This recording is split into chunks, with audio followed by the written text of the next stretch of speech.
Boa tarde a todos, sejam bem-vindos a mais uma emissão do programa Falar Benfica, um espaço de debate onde os partidos políticos com assento na Assembleia de Freguesia de Benfica falam sobre temas da atualidade e de particular interesse para a freguesia. Hoje temos connosco a representação do PSD António Alvim, do PS Carlos Marques, do CDS João Tiago Marques, da CDU Nuno Dias e pelo Bloco de Esquerda Joana Grilo, a quem agradeço desde já a presença. Hoje falamos de saúde e observando o despacho 5314 de 2020, que vigora desde o dia 3 de maio e que determina que as entidades prestadoras de cuidados de saúde primários e hospitalares do Serviço Nacional de Saúde devem assegurar o reagendamento de toda a atividade assistencial não programada, não realizada por força da pandemia Covid-19 e da retoma da atividade de forma dinâmica e gradual. Esta atividade assistencial deve privilegiar meios não presenciais, recorrendo à teleconsulta. Assim, e passados 2 meses e meio deste despacho e terminado o estado de calamidade, tendo em consideração a situação epidemiológica do país, estamos em condições de abrir sem restrições as consultas presenciais no Sistema Nacional de Saúde e nos centros de saúde. Pergunto ao Dr. Alvim se gostaria de começar então por responder se estamos em condições. Mais de 4 meses depois do confinamento de março, quando o fim de estado de emergência e o desconfinamento aconteceram já há mais de 2 meses e meio. 3 semanas depois do fim de estado de calamidade em Lisboa, cidade. Só Santa Clara que está incluída nas freguesias que ainda estão abrangidas. Nos centros de saúde, tudo continua tão confinado como no início. Consulta presencial com médico de família apenas se consegue para o seguimento de grávidas e programa de saúde infantil. Ou quando está com uma doença aguda ou uma doença crónica descompensada. Isto só depois de prévia triagem telefónica com o médico de família. Isto de uma forma geral. Não é assim em todo lado, mas de uma forma geral que está a acontecer não só em Lisboa, como em todo o país, mesmo em regiões onde não existe Covid. Tirando aquelas situações, o acesso presencial ao médico de família está barrado. Tudo o resto, todas as minhas situações em que se marcava uma consulta com o médico de família, é apenas feito por consulta telefónica. Os doentes podiam impedidos de marcar uma consulta para o seu médico de família. Os programas de seguimento de doentes hipertensos e diabéticos continuam suspensos. Isto quando o governo já mandou todo o mundo ir trabalhar e transporte público superlotado. Os médicos continuam com medo, apesar das condições seguríssimas em que trabalham. Os doentes só entram no centro de saúde de máscara cirúrgica e depois triados pela sintomatologia Covid. Doentes com infecções respiratórias até já estão previamente encaminhados para os EDCs. As consultas são marcadas bem a meia hora e os doentes só entram na unidade perto da hora da consulta para evitar congestionamentos na sala de espera. Os gabinetes são espaçosos e têm janelas e ar-condicionado. Isto é completamente diferente do início, quando não havia máscaras, nem testes, nem o sentimento de Covid. E não sabia quem estava ou não infectado e o vírus estava a circular na comunidade. Escreveu uma coordenadora da minha OSF: consultas programadas pelos utentes nesta fase são um risco que, se aceita correr, eu não aceito nem para mim nem para a equipa. E este é o sentimento dominante na maioria das unidades. Com o agravante para evitar ilusórios congestionamentos, os horários foram reduzidos para 30 horas, turnos de 6 horas por dia. Tudo isto de acordo com o despacho de 7 de maio da Ministra da Saúde e a nossa serviço de nossa acesso aqui em Benfica, de 8 de maio. Em 1 de junho, o Governo publicou as normas de desconfinamento para todas as atividades, menos para a saúde. Esperava-se que saísse um despacho que atualizasse o de 7 de maio, mas não saiu e passou mais de mês e meio. E a pergunta que faço é até quando esta situação, que vai ser gravada agora com o período das férias, se vai manter? Ad eterno? Note, isto acontece mesmo nas OSFs modelo B, em que o Estado, para além de vários outros incentivos, paga 44 horas por semana, e que agora fazem 30, mantendo a sua remuneração superior ao Primeiro-Ministro na íntegra. Isto quando quem trabalha na hotelaria, com salários baixos, está a trabalhar 70% em maior parcial e a receber 70%. Isto é o teste de 5 estrelas. E não consegui perceber como estão a funcionar as consultas e cirurgias nos hospitais de Lisboa. E sim, Respondendo diretamente à sua pergunta, estão reunidas todas as condições de segurança para que a retomar a sua atividade em pleno. E é criminoso que tal não esteja a acontecer, porque isto significa atraso de diagnóstico e tratamento de muitas situações. Significa sofrimento e mortes evitáveis. Significa abandono dos nossos uteros. E tudo isto quando o Ministério da Saúde e a Administração olham para o lado e não atualizam as orientações. Era isto que queria dizer. Muito obrigada, Dr. Alvim. Passava agora a palavra ao Carlos Marques. O que é que acha, em sua opinião, de facto, passado este tempo e considerando o estado a que se encontra o país, portanto, a velocidades diferentes em termos de pandemia, estamos ou não em condições de abrir já a 100% as consultas presenciais no Sistema Nacional de Saúde? Muito boa tarde a todas e a todos. Deixem-me colocar isto em dois níveis. O primeiro nível é a preocupação legítima que, enquanto cidadão, todos teremos, certamente aí estamos de acordo, sobre a forma como o Serviço Nacional de Saúde deve responder normalmente ou àquilo que são as situações de normalidade dentro da doença, afastando-nos, portanto, do problema do confinamento. E aí todos estaremos certamente receptivos a uma preocupação latente sobre, no mais curto espaço de tempo possível, serem restabelecidos os padrões que o Serviço Nacional de Saúde tinha. A outra é uma preocupação diferente, é uma preocupação do António Alvim, porque tem uma defesa e tem um modelo do Serviço Nacional de Saúde que não tem nada a ver com o Serviço Nacional de Saúde que nós conhecemos e que mistura as duas questões para, com isso, tentar criar, de facto, o pânico em torno do problema. E, portanto, a defesa que o António Alvim faz é de um Serviço Nacional de Saúde privado, no qual os portugueses entregam a terceiros a prestação do serviço, para o qual os portugueses vão ter que contribuir mais do que aquilo que já contribuem hoje com os seus impostos e que, obviamente, a partir daí desresponsabilizam o Estado pelo funcionamento desse Serviço Nacional de Saúde. É isto que ele tem escrito em diversos documentos, e aí é coerente, portanto não há que criticar essa coerência, mas é importante que se perceba que para falarmos do tema do Serviço Nacional de Saúde, estamos ou não estamos interessados nele, estamos ou não estamos envolvidos nele. E o que eu posso dizer é que, de facto, não vejo o António Alvim interessado no Serviço Nacional de Saúde, nem a maioria deste Serviço Nacional de Saúde está interessado em criar um Serviço Nacional de Saúde completamente diferente deste.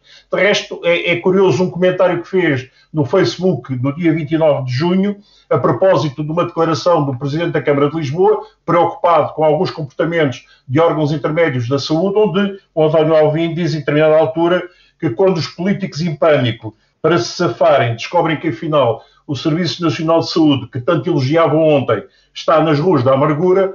Portanto, é este, de facto, o panorama que o António Alvim defende e que o PSD defende, neste caso, já que o António Alvim está aqui como representante do PSD, defende para o Serviço Nacional de Saúde. É, aliás, curioso verificar como, sabendo nós, e o António Alvim e o PSD também saberá certamente, que ao longo do país há imensos exemplos de que tudo já está a entrar na normalidade. Eu trouxe hoje, numa pesquisa que fiz na internet, diversas unidades de saúde familiares ao longo do país e de centros de saúde que estão já a funcionar desde o dia 1 de julho,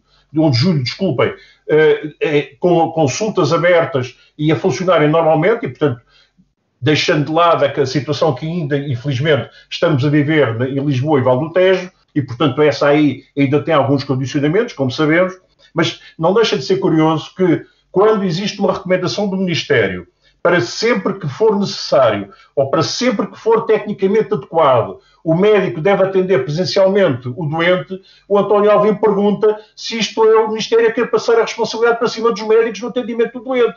Quando é o médico que, fundamentalmente, deve saber se, perante o doente em concreto que ele conhece, deve ou não deve atendê-lo presencialmente. Não é o Ministério da Saúde que tem que saber isto. É quem atende o doente, é quem atende o doente. Fico por aqui, porque senão então esgoto o tempo todo. Muito obrigado. Hoje estamos quase todos a utilizar os 3 minutos, portanto vamos ter que ser um bocadinho mais sucintos na resposta à segunda questão, mas percebo o tema é de veras importante para todos, para vos cortar a palavra.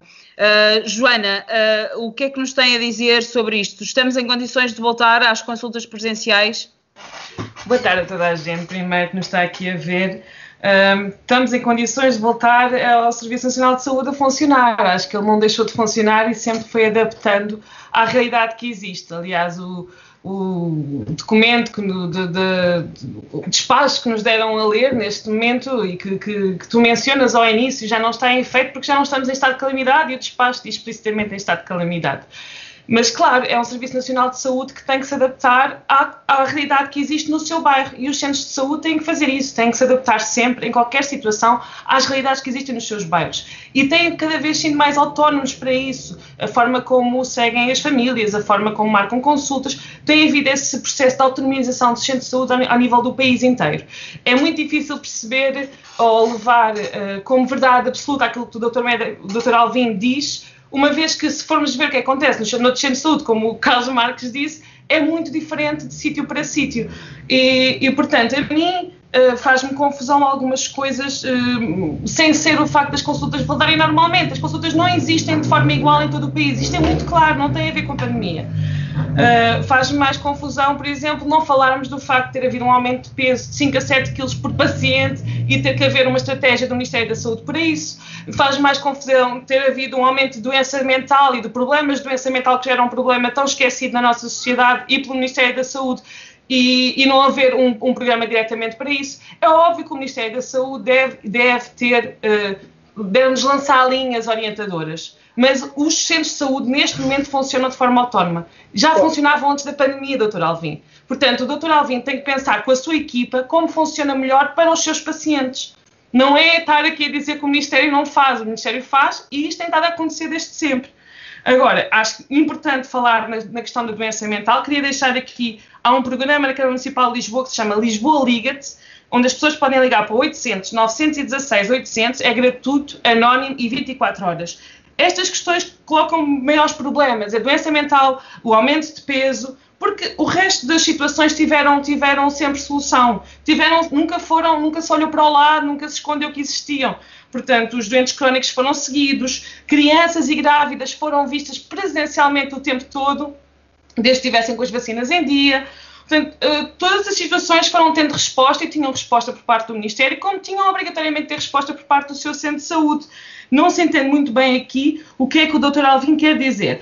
Agora, que o Ministério da Saúde poderia dar mais indicações? Poderia, com certeza que poderia. Mas não parece que o Serviço Nacional de Saúde esteja parado, muito pelo contrário. E já agora, acho muito mais grave não haver indicações do Ministério da Educação sobre o início do ano letivo do que não haver indicações do Ministério da Saúde sobre a reabertura do Serviço Nacional de Saúde, que nunca esteve parado. Podemos deixar então para o próximo tema. Sim.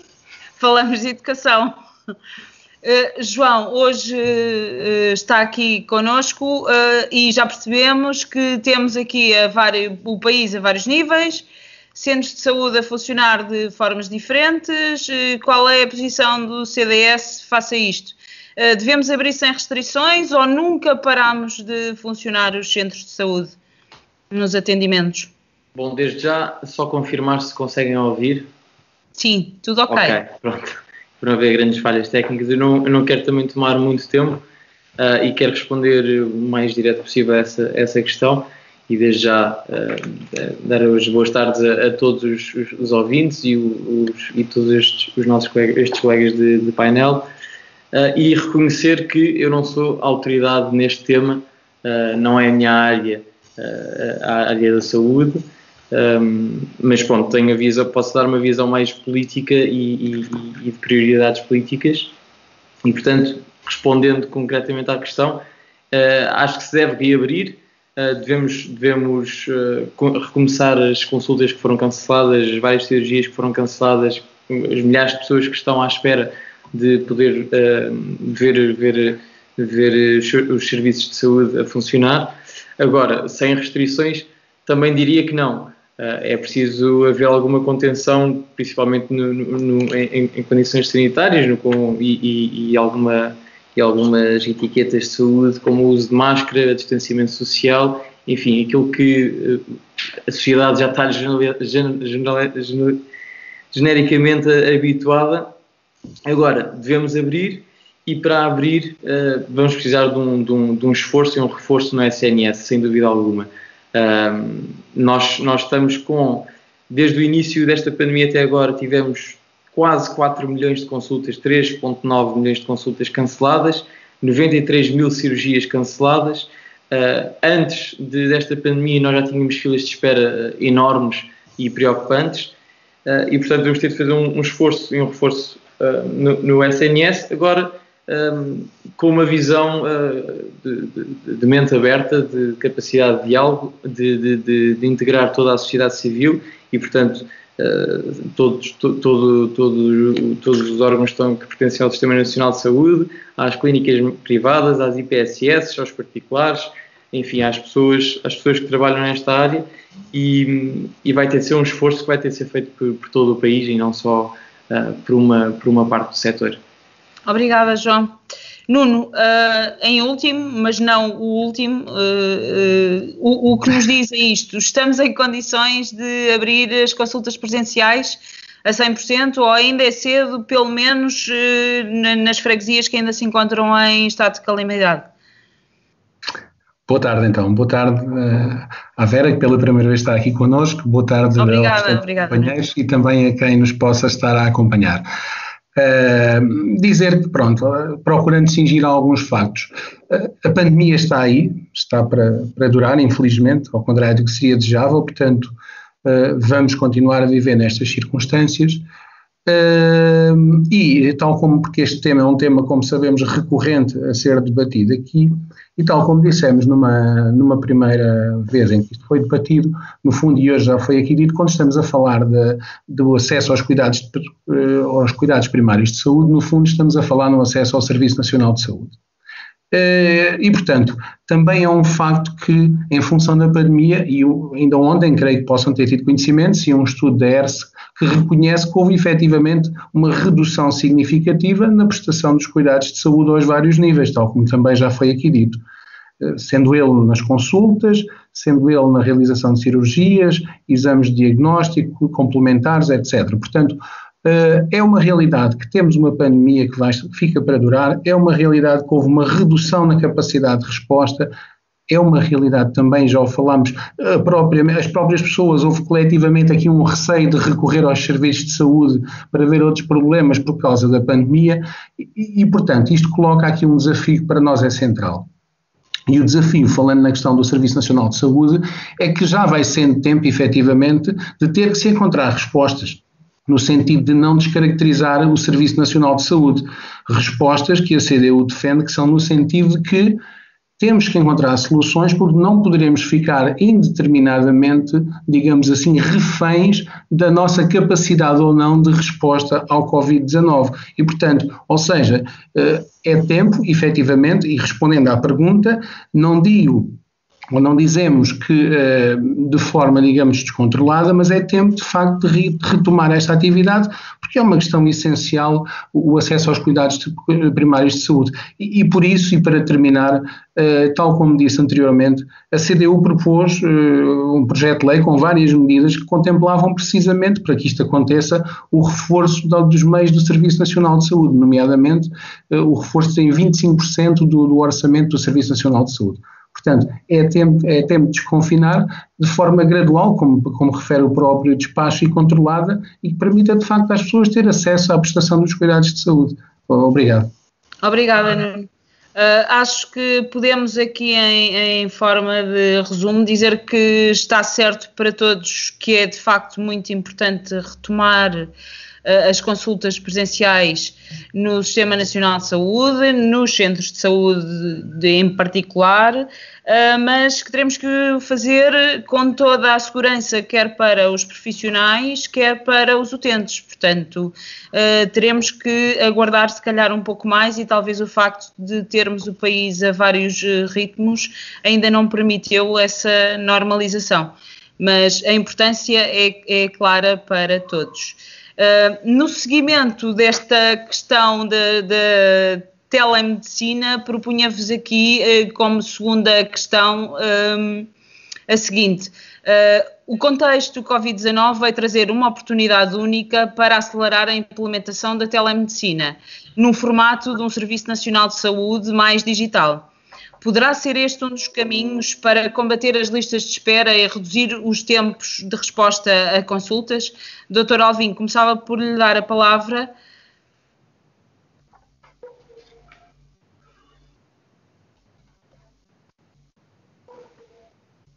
o seu microfone. Já está. Eu depois gostaria de dizer a defesa da honra, mas respondendo à sua questão agora, a boa prática médica exige a consulta presencial e, muito em especial, dos cuidados primários. As consultas por telefone são um complemento útil, que sempre usei e muito servem para situações pontuais. A perceber se a queixa é grave, se precisa de consulta ou não, ser logo orientado para uma urgência. Para resolver algumas situações comuns, como uma infecção urinária. Mas não podem nunca substituir a atividade normal em consulta presencial. Só face a face os doentes dizem certas coisas. E quantas vezes no fim da consulta, quando o doente já vai sair, se vira para trás e nos diz: doutor, há aqui uma coisa que me tem vindo a preocupar. E a consulta recomeça e aquilo já agora torna-se o mais importante. E há um monte de coisas que o médico detecta no doente à sua frente, que não é possível no contato telefónico nem em teleconsulta. A postura do doente, o seu faces, a sua cara, o seu modo de falar, a maneira como anda ou se mexe, que alimenta a tal percepção, esta assistência social, o tal sexto sentido, faz parte da atividade clínica. E o toque com o doente. E não é sem razão que se diz que às vezes o médico é o melhor remédio. Quando às vezes disseram: doutor, depois já de falar consigo, já vou daqui melhor. A teleconsulta verdadeira pode ser útil em alguns casos, por doentes com dificuldades de locomoção à unidade. Mas não existem meios para teleconsulta. É uma falácia. Estamos a falar de telefones, porque a ARS não tem dinheiro para portáteis ou telemóveis digitálicos e não existem PCs com câmaras. Portanto, falar de teleconsulta é uma falácia, estamos a falar de consultas de telefone. Porque a ARS está falida e não tem como comprar. E até nem sequer pagou os cheques de cirurgia de 2017. Era isto que eu queria dizer. Portanto, é essencial retomar a atividade. E a atividade médica no centro de saúde é segura para os utentes e para os profissionais. Desde que todos cumpriram as regras, não há razão nenhuma para estarmos confinados e para a atividade normal programada, como antigamente, não seja retomada. Muito obrigado, Dr. Alvim. Carlos, podemos aproveitar esta oportunidade que o Covid nos trouxe de termos que funcionar muito mais em teletrabalhos e, neste caso, em telemedicinas. Pode ser este um dos caminhos para reduzir listas de espera? Claro que sim, pode. Deixem-me, no entanto, dizer-vos uma coisa. Nós somos o terceiro país da Europa com o maior número de médicos por 100 mil habitantes. Por incrível que pareça, enquanto, por exemplo, a Alemanha tem 431 médicos por 100 mil habitantes, nós temos 515 médicos por 100 mil habitantes, a França tem 317 e a Espanha tem 402. Portanto, nós, eu diria, com o número de médicos que temos, quase que não precisávamos de telemedicina. Mas, de facto, desde que eles estivessem distribuídos pelo país, como seria normal e seria desejável, tínhamos o problema resolvido. Mas, enfim, já sabemos que não é assim e, portanto, parece-me a mim, tendo em conta, obviamente, e aí estou de acordo com o António Alvim, quando cria algumas reservas, porque há situações em que, obviamente, tem que ser um médico na sua presença, na presença do doente, a fazer o diagnóstico e, portanto, eu diria que em seguimentos, se calhar até a telemedicina é bem-vinda, naquilo que não são seguimentos, certamente será necessário a presença física. De qualquer das formas, também ainda fiz algumas pesquisas acerca da telemedicina para perceber se hoje já estamos a falar de alguns números com expressão ou não, e o que se verifica é que em 2017 tinham havido 11.245 consultas em telemedicina, em 2018 10.619, portanto desceram em relação a 2017, em 2019 12.490, e o que está previsto para 2020, tendo em conta o panorama até ao momento verificado, é que passem para 16.718 as consultas em telemedicina realizadas ao longo das diversas ARS existentes no país. E, portanto, este é um caminho que, como é óbvio, que é um caminho que terá que ser trilhado e para isso são necessários meios. Obviamente que estamos de acordo que não é uma simples chamada telefónica que pode resolver aquilo que muitas das vezes é necessário o contacto, mais que não seja visual, entre o médico e o doente, mas é um caminho que tem que ser trilhado até para resolver o problema que infelizmente existe neste país, de haver zonas do país com uma péssima cobertura médica e, portanto, é necessário, de facto, encontrar outras soluções, como já foram encontradas noutros países onde a dimensão geográfica a isso obrigou, encontrar outras soluções que permitam, na realidade, resolver o problema até através da telemedicina. E, portanto, para mim, em conclusão, é uma arma que deve ser utilizada e que tem futuro. Muito obrigado, Carlos. Joana, podemos aproveitar este contexto e complementar aqui o trabalho dos médicos com esta telemedicina e reduzimos listas de espera e tempos de resposta a consultas, receituários e afins, ou não é este o caminho? Acho que estamos a falar de coisas muito distintas. O panorama que o Dr. Alvim há pouco falou, de quase uma romantização do que é uma consulta do médico de família, é de facto um privilégio e é muito interessante e era espetacular que toda a gente tivesse. Mas temos que lembrar que 700 mil pessoas na região de Lisboa e Val de Tejo não têm médico de família. E, portanto, não é uma realidade que toda a gente tenha acesso neste preciso momento com ou não Covid.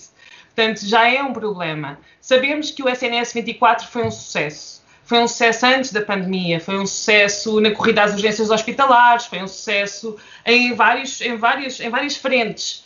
E, portanto, sim, acho que é um caminho que deve ser trilhado com calma, com muita atenção à acessibilidade das plataformas. Portanto, sabemos que, se calhar, pessoas em idade ativa com telemóveis interessantes conseguem aceder a tudo com muita facilidade e, se calhar, tiram algum peso do Serviço Nacional de Saúde, mas pessoas com algum tipo de deficiência visual, de fala, de ouvido, do que seja, ou pessoas mais idosas que não são info-incluídos, não podem ficar de fora de forma alguma. Portanto, esta entrada da telemedicina acho que é inevitável mesmo, mas tem que ser a um passo que não deixe ninguém de fora. Agora, as consultas de médico de família que o Dr. Alvim aqui falou, acho que são muito importantes, que cheguem a toda a gente, que não haja 700 mil pessoas de fora e, se calhar, em vez de estarmos a ir ao médico semana a semana, umas pessoas e outras sem médico de família, conseguimos aqui um meio termo em equilíbrio em que toda a gente possa viver com saúde, com direito à saúde e com direito de assistência à saúde. Acho que é por aqui. Muito obrigado, Joana. Passava a palavra ao João. A telemedicina pode, de facto, combater listas de espera e tempos de resposta a consultas? Sim.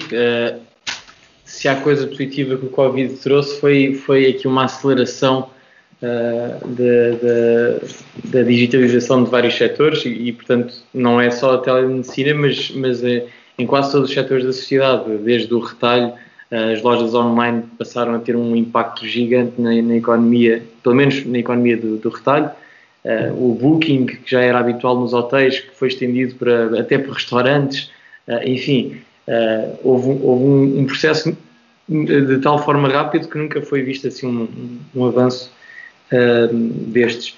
Agora, este avanço é claro que vai e tem acompanhado, pelo menos já há essa tendência, de acompanhar para todos os outros setores, incluindo o da saúde. E o SNS, como já tinha dito na questão anterior, de facto devia integrar não só os estabelecimentos do SNS, como outras IPSS, clínicas privadas, enfim, pessoas, cidadãos, porque até se fez um pouco esse co-work no início da pandemia para encontrar novos projetos que acelerassem esta adaptação e, por exemplo, desenvolver uma plataforma que integrasse a marcação de consultas, que pudesse notificar os utentes, pelo menos os que têm acesso às novas tecnologias. Se for coberto, pelo menos para essas pessoas já pode ajudar bastante. E notificar os utentes no caso de existências de consultas de outros utentes que possam remarcar e adiantar outras consultas. Enfim, é algo, como já tinha dito, que tem de ser feito por toda a sociedade e, portanto, esta é uma oportunidade de facto única. É uma oportunidade única para a sociedade poder se organizar mais de forma horizontal, não tanto de forma vertical, integrando os vários setores. E é uma oportunidade única que nós, agentes políticos, temos de estar muito atentos, principalmente os da oposição, para fiscalizar.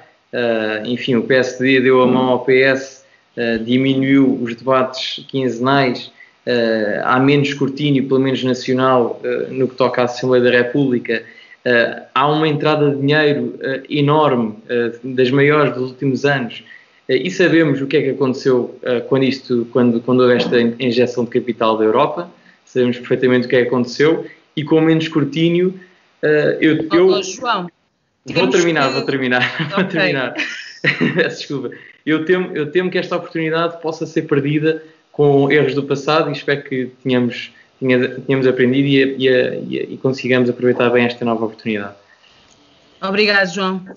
Nuno, será este um dos caminhos, aproveitar a telemedicina para reduzir listas de espera? Mas vamos lá ver. Numa coisa eu concordo inteiramente com, e já foi aqui dito, com o Dr. António Alvim, é que de facto achamos que se deve privilegiar o ato presencial, nomeadamente no respeito às consultas a levar a cabo.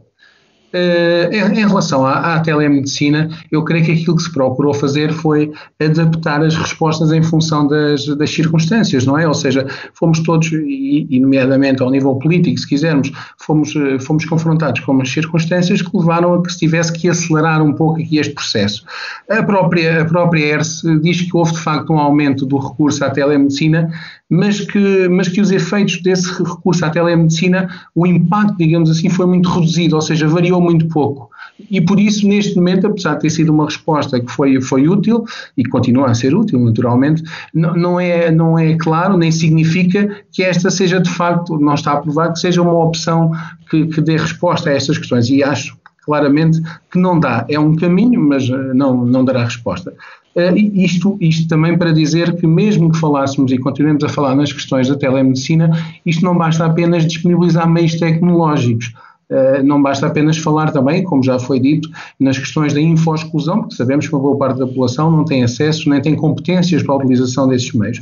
Isto, neste país, é o que faz falta por vezes também, é que as políticas sejam refletidas a médio e longo prazo. É que, efetivamente, e para implementar uma coisa deste tipo, sem descaracterizar aquilo que estamos a falar, não é? Que é a consulta presencial, era importante que houvesse aqui uma mudança, não só por parte das instituições, como por parte dos profissionais, na forma como os cuidadores, na forma como se relacionam e como prestam esses mesmos cuidados de saúde. Portanto, desta forma eu creio que foi importante, mas não será isto que efetivamente vai combater aquilo que já é uma questão antiga, porque antes do Covid havia vida, não é?